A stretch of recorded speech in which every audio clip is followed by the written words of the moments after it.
He wants a totally normal peanut butter cracker. I do. Nom, nom, nom, nom, nom.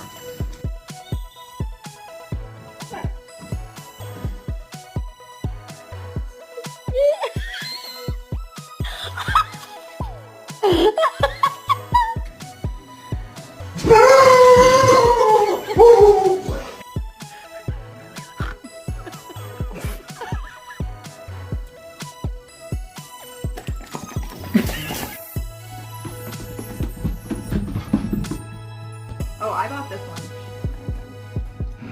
Lonnie, no, get out! No.